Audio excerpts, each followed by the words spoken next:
Hello student, आज अध्याय 1 पूर्णांक विषय गणित कक्षा 7 को स्टार्ट करेंगे। ठीक है, तो आज जो हमारा टॉपिक होगा वो होगा पूर्णांकों पर योग के गुण या नियम। ठीक है, तो पूर्णांक हमें पहले से ही पता है क्या होते हैं। तो पूर्णांक क्या होते हैं एक बार और बता देता हूँ, रिपीट कर देता हूँ। ठीक है, जो भी हमारे नेगेटिव और पॉजिटिव यानी ऋणात्मक और धनात्मक दोनों प्रकार की संख्याओं को मिलाकर, ठीक है, जैसे धनात्मक पूर्णांक हो गए 1 2 3 4 5 6 7 8 9 10, ऋणात्मक पूर्णांक हो गए -1 -2 -3 -4 -5 -6 -7, इस तरीके से। ठीक है, और साथ में इंक्लूड कर देंगे जीरो को। तो ये सारी जो संख्याएं होंगी इन्हें क्या कहेंगे? पूर्णांक कहेंगे। ठीक है, तो पूर्णांक पर योग के नियम हमें आज यहाँ पढ़ने हैं। तो पहला जो नियम है वो क्या है? हमारा संवृत नियम। तो ये नियम क्या कहता है? ये कहता है कि जब हम दो पूर्णांकों को ऐड करते हैं यानी जोड़ते हैं तो उनका जो योगफल होगा वो भी सदैव कैसा रहेगा? पूर्णांक रहेगा। यानी दो पूर्णांकों का योग सदैव पूर्णांक होता है। ठीक है, या क्या? जैसे अगर a और प्लस b दो पूर्णांक है तो इन्हें क्या जोड़ेंगे तो क्या आएगा? हमेशा पूर्णांक आएगा। ठीक है, या जैसे एग्जांपल ले लेते हैं, जैसे एक पूर्णांक है -4 प्लस दूसरा पूर्णांक -5। तो जब मैं कल भी जो रूल होता है हमारा ऐड करने का, दोनों अगर नेगेटिव पूर्णांक है तो दोनों को माइनस को नेग्लेक्ट करते, माइनस को छोड़ते पूर्णांकों को जोड़ देते हैं। तो 5 और 4 9 हो गया, और चिन्ह जो लगेगा वो साइन कैसा लगेगा? नेगेटिव ही लगेगा। एक पूर्णांक 4 हो गया, एक अगर मैं 5 ही ले लूँ तो 4 5 9 ही होता है। ठीक है, 12 प्लस माइनस के 14 ले लिया, तो 12 और 14 एक पॉजिटिव पूर्णांक है और एक नेगेटिव पूर्णांक है, यानी ये धनात्मक है ये ऋणात्मक है। जो दो पूर्णांक कैसे होंगे? एक धनात्मक होगा एक ऋणात्मक होगा, तो हमेशा नेगेटिव होंगे यानी माइनस होंगे, उनका अंतर निकाल लेते हैं। तो 14 और 12 का अंतर होता है 2, और जो भी पूर्णांक यहाँ पे ग्रेटर होगा संख्यात्मक मान में, आंकिक मान में, उसका चिन्ह लगाएंगे। तो 12 और 14 में 14 बड़ा है तो 14 का चिन्ह लगा देंगे। ठीक है, नियम समझ में आया होगा। तो दूसरे नियम की ओर चलते हैं। तो दूसरा नियम क्या है हमारा? दूसरा नियम ये क्रम विनिमय नियम। ठीक है, बहुत ही आसान सा नियम है। ठीक है, इसका हम यूज़ भी करते हैं। ये क्या कहता है कि यदि हम दो पूर्णांकों को, ठीक है, जोड़ते हैं और उसके क्रम को किसी भी क्रम में रखा जाए, ठीक है, अगर किन्हीं दो पूर्णांकों को जोड़ें और किसी भी क्रम में जोड़ें तो उसका जो योगफल होगा वो सदैव समान रहेगा। ठीक है, यानी दो पूर्णांकों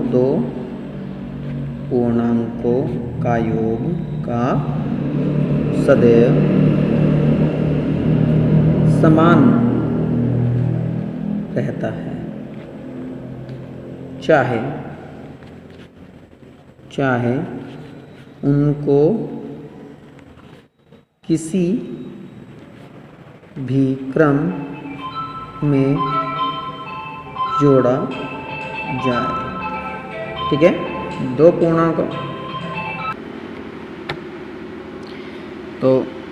पूर्णांकों का योग सदैव समान रहेगा। ठीक है, चाहे उनको आप किसी भी क्रम में जोड़ें। माना a और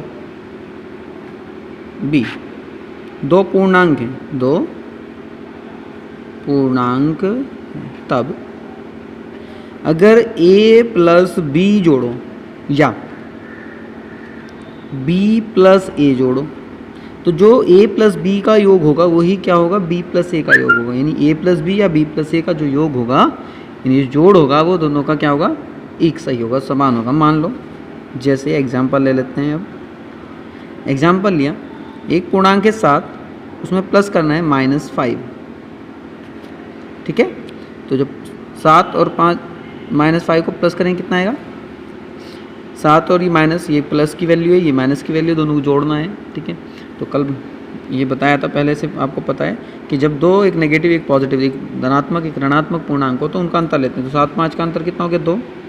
ठीक है, और क्योंकि 7 क्या है? पॉजिटिव वैल्यू, तो साइन कौन सा आएगा? पॉजिटिव। तो पॉजिटिव साइन कभी नहीं लगाता है क्योंकि एक मानते हैं कि यहाँ पे क्या है?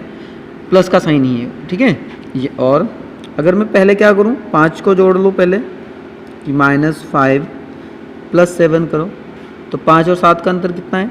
2। अभी भी पॉजिटिव साइन का साइन आएगा तो दोनों का आंसर सेम है। तो इसका मतलब क्या होगा कि 7 प्लस माइनस 5 जोड़ो या -5 प्लस 7 जोड़ो, दोनों ही बार आंसर कितना आता है? 2। यानी जोड़ते टाइम क्रम का कोई भी प्रभाव नहीं पड़ता है। ठीक है, यानी जो योग में, पूर्णांकों के योग में जो क्रम का कोई प्रभाव नहीं पड़ता है। ठीक है, तो ये हो गया दूसरा नियम। ठीक है, तीसरा नियम है हमारा सहचार्य नियम। तीसरा क्या है? सहचार्य नियम।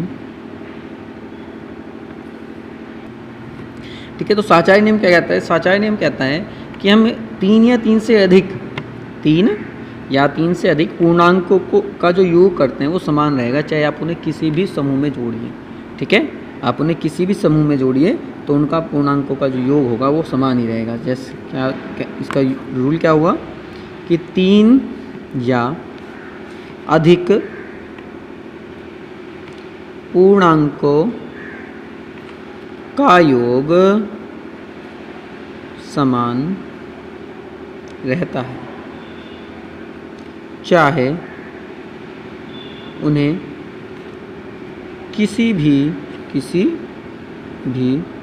समूह में जोड़ा जाए।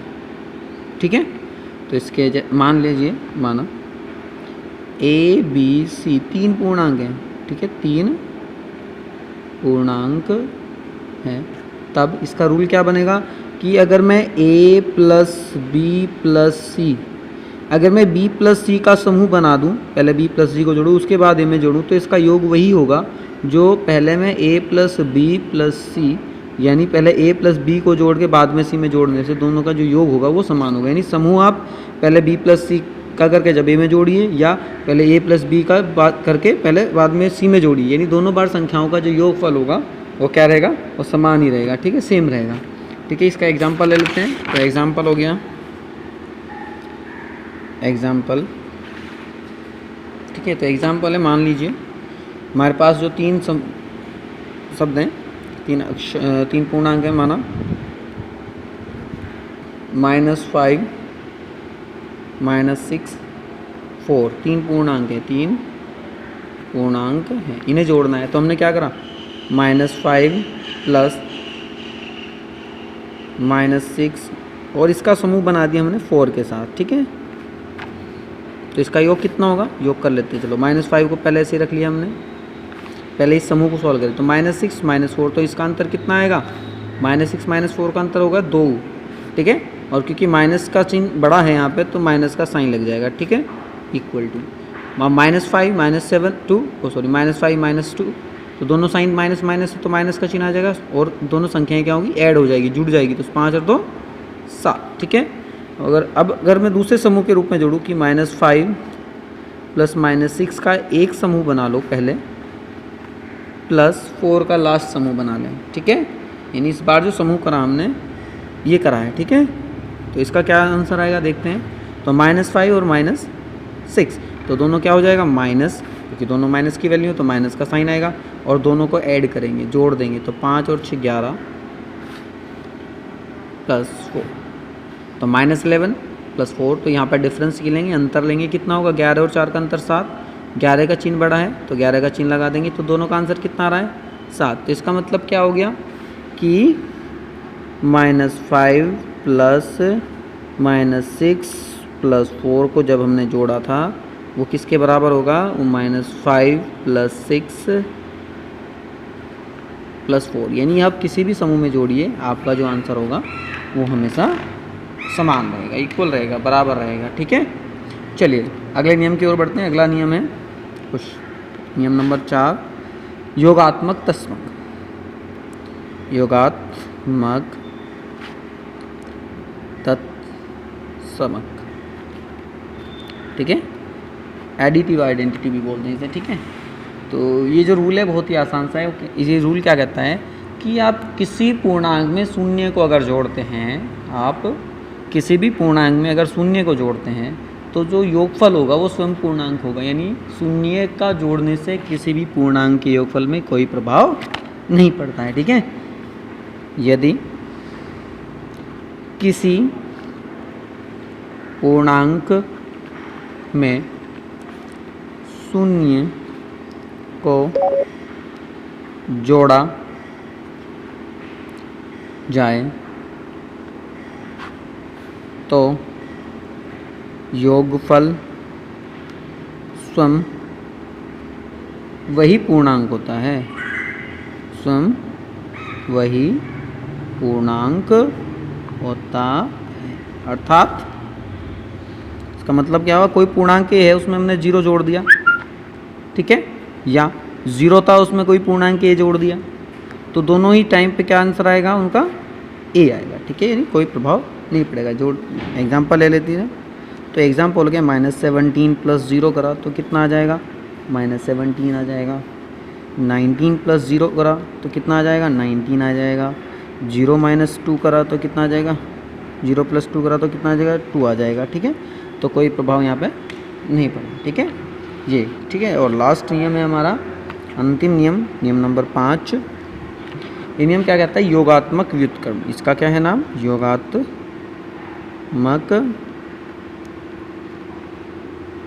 व्युत्क्रम, ठीक है,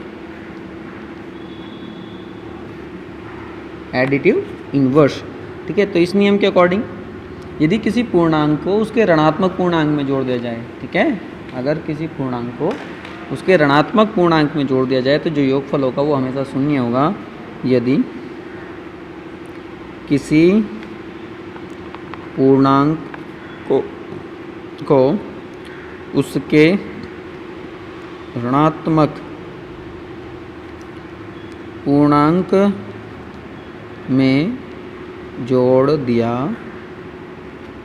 जाए तब योग कितना होगा, योगफल सदैव शून्य होगा, ठीक है। इसका मतलब क्या होगा कि अगर ए में मैं -a जोड़ देता हूँ तो आंसर क्या आएगा, या -a में a जोड़ देता हूँ तो आंसर क्या आएगा, हमेशा 0। जैसे एग्जांपल ले लेते हैं, 5 में क्या जोड़ दिया मैंने, -5, मतलब किसी ऐसा समझ सकते हैं कि किसी के पास 5 रुपये थे और हमने उससे 5 रुपये ले लिए तो कितने बचेंगे भाई, उसके पास अब 0 बचेगा। या ऐसे जोड़ लेते हैं, -15 + 15 तो कितना आएगा इसका आंसर, 0, ठीक है। तो ये आज के लिए इतना ही। तो ये जो योग के नियम मैंने आपको कराए हैं आज, आप इन्हें अच्छे से रीड करें, पढ़ें, समझने की कोशिश करें। कल एक्सरसाइज स्टार्ट करेंगे, ठीक है। कल अपनी एक्सरसाइज प्रश्नावली 1.1 स्टार्ट करेंगे, ठीक है। तो उसके लिए तैयार रहिए। आज के लिए इतना ही।